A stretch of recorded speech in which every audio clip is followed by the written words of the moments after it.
nothing, because I would say Fury would smash him all over the place.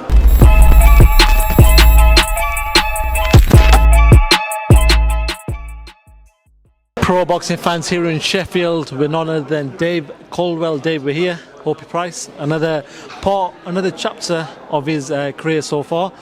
I was talking to him earlier. I said, listen, you've gone past that embryonic stage, the first 10 fights. In your eyes, how has that been for him? How has that been for you? Very good. Development wise, I'm over the moon with where he's at. Now we're up at featherweight. First fight at featherweight, fighting a guy that's just boxed for the British and Commonwealth titles at that weight. So perfect fight for him, really. I spoke to him and said, listen, I'm ready for British title next. I'm ready to just jump into that fight and let's get it on. You believe, and you've said it to me previously, like this kid's going places. Do you believe next fight we could be pushing for that sort of level? Next fight after. I'd like... Depends on how tomorrow goes, obviously, but I would like him to get, because there's champions of Southpaw. I'd probably like to get a Southpaw in for his next fight. Jack Bateson's a Southpaw, and just get a Southpaw in, and then Nathaniel Collins is a champion at the moment, so that makes sense. But I think Nathaniel Collins is fighting Raza Hamza, so we'll see who wins. Who wins in that one, and then but focus is all about tomorrow and James Beech, to be honest. Fair enough. Do you want to talk about another addition to the gym in Ebanie Bridges? A lot of talk, a lot of social media interest around that. Not got to speak to Ebanie, but what was her thought process to move up north? I don't know, you'll have to ask her. She's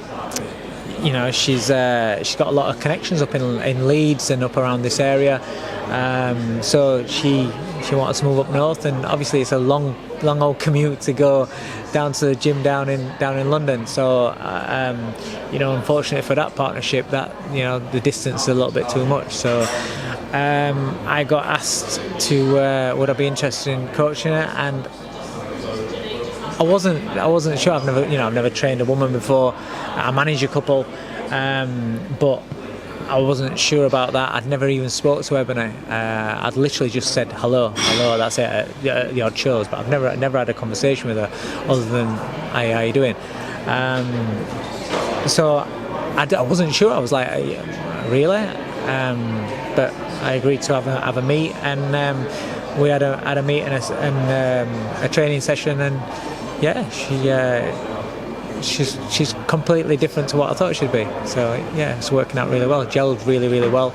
Getting some really good work in. She's got a fantastic work ethic, and she's very intelligent as well, which helps. Is there a difference in training a female to a male? Yeah,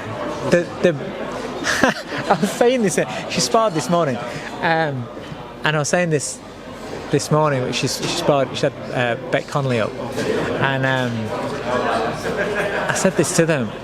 This where they're very friendly with each other. Okay. It's like men's sparring, or sparring that I've experienced, is a little bit more serious. Don't get me wrong, it is serious. They're both getting fucking hell, they're both getting it. They go at it. But in terms of that little bit of personality that they've got in the ring at the same time as sparring, and that's something that's new for me. Also, what's new for me is occasionally, like, it's end of the round is you've got Beck coming over and it's like, can you just like tuck my hair in? I don't really get that with men. So yeah, but other than that, no. It's been really good, to be honest. The rematch between Dillian Whyte and Joyce.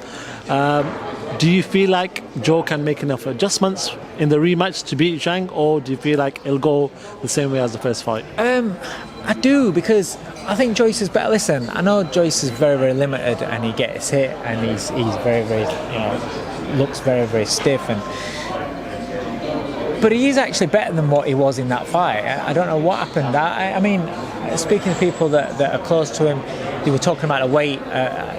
He came in a lot lighter than what they expected, what he was, and that does have an effect, especially on these big guys. Even guys that are some fighters that you've seen where they're they're not particularly ripped up, but they're heavy and they're thick, and then they lose weight and they get in better shape physically, but they don't hold the shot as the same, and they haven't got the same engine. It depends on the individual, and I do think Zhang, although is effective in what he does, but he's not elite level. He's not up there. Do you know what I mean? And I think he was probably the best that he could be on that night, and I don't think Joyce was. So yeah, I think Joyce can turn that round. Do you want to talk about the other heavyweights or the inactivity of certain heavyweights? That seems to be a topic in boxing right now.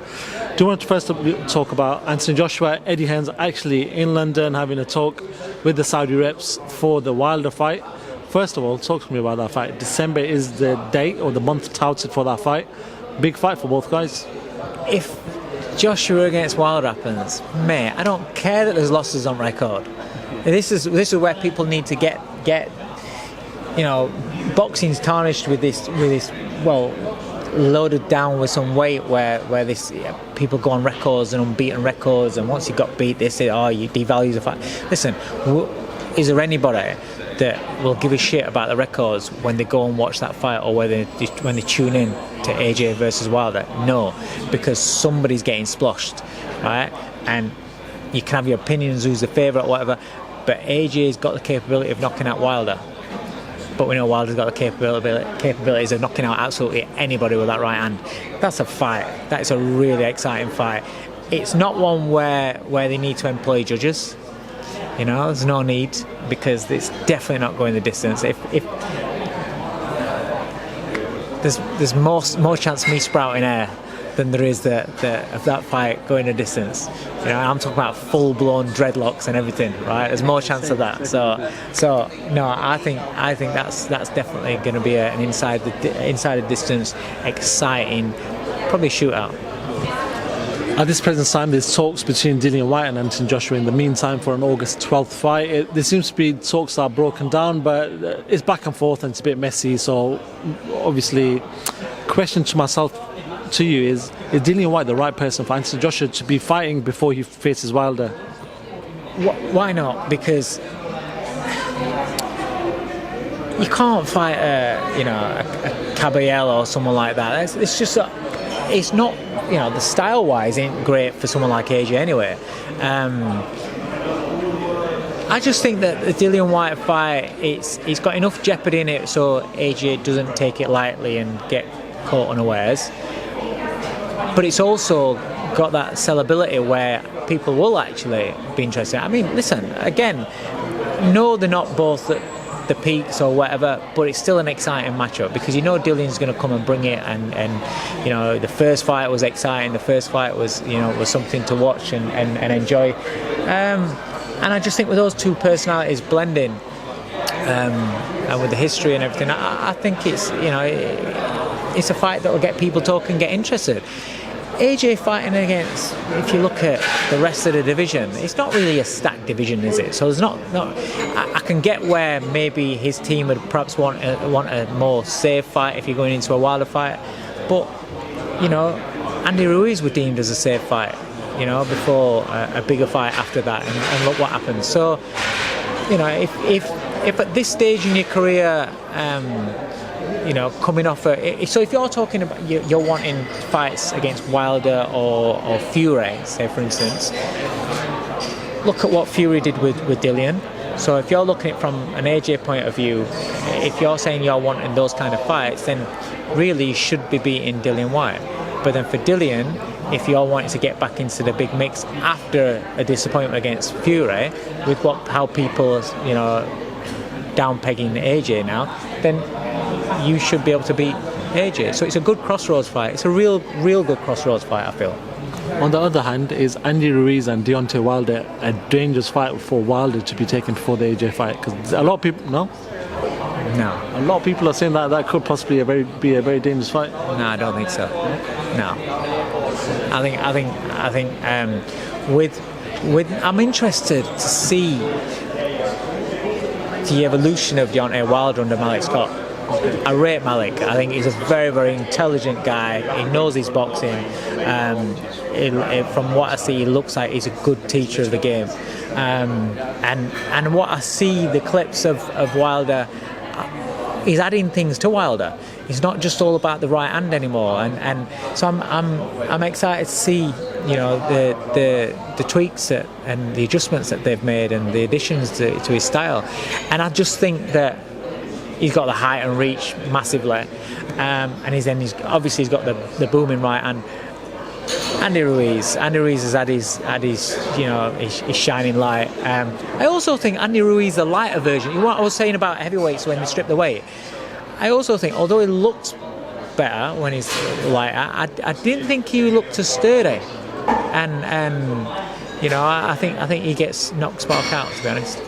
Final one for myself. Got to talk about possibly the main man in the division, Tyson Fury, someone who's been obviously making a lot of noise on social media. A lot of fights haven't happened, unfortunately, for him.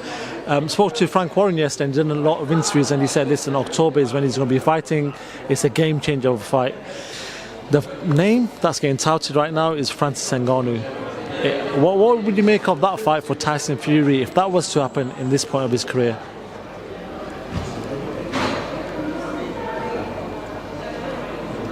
It's a crossover fight, isn't it? It's not really boxing, is it? Carl Froch saying if Tyson Fury doesn't fight for a long time against a credible opponent and he gathers up ring rust, if he does face Usyk, it will be a 12-round disaster. Do you believe that is the case with Tyson then? Well, listen, I think, has Usyk got the ability to beat Tyson Fury? Yeah, 100%.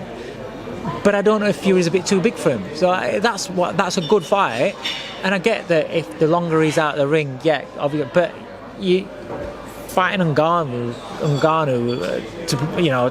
to keep yourself sharp for Usyk, it's going to do fuck all, because that's its own entity. That's going to make plenty of money because it's a you know, high profile crossover fight or whatever. But does it mean anything? Because the guy's an MMA fighter. He's not I mean, I don't follow MMA, but is he like the best in the world at stand-up? Is that his game? Is that what he is as a fighter? I don't know. You know, I keep hearing that he's going to come into boxing, but you talk about Tyson Fury, who's the best, you know, definitely one of the top 2 best heavyweights on the planet. He's agile, skillful, you know, tall, range, can box southpaw, orthodox. And you're telling me that he's going to fight a guy that's going to have his first professional boxing fight, whose stand-up game's all right. Fucking hell. So it's not, for me, it's not my thing, but I understand, because he's going to make absolute shitloads of money, and it's going to be exciting for people that you know, that are MMA fans and think that MMA is better than boxing, and boxing think. But it means nothing, because I would say Fury would smash him all over the place in a boxing ring, but then I would expect Ngannou to smash Fury all over the place in a cage. I just feel that these, unless you do a 2-fight series where both men do the other man's discipline, then I don't get how you can brag about beating somebody in that, because they're not a boxer at that level. Do you know what I mean? It's like, it's money, and fair play is going to make absolute shitloads. But game changer, I don't get how. Game changer in the fact that it's a big crossover thing, maybe, like, but it doesn't really change the game of boxing, I don't think.